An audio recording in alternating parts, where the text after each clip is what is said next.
Le désert de Mojave, l'une des zones les plus arides de Californie, est au loin un objet scintillant non identifié.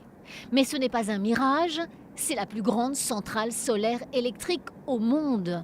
170 000 miroirs autour de 3 immenses piliers et des ingénieurs fiers de leur technologie.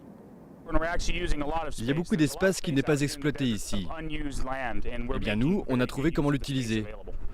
Ces miroirs sont en fait exactement les mêmes que ceux que vous avez dans votre salle de bain, mais chacun d'entre eux permet chaque jour de fournir l'électricité nécessaire pour une maison de taille moyenne.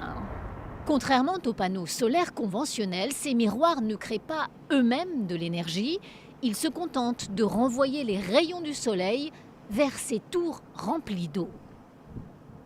Résultat, là-haut, la température atteint 500 degrés Celsius.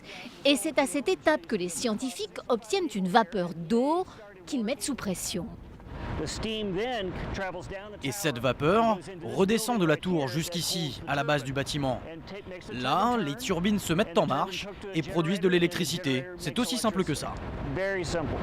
Mais cette énergie est pour l'instant très chère, 4 fois plus que l'électricité produite par exemple par une centrale à gaz.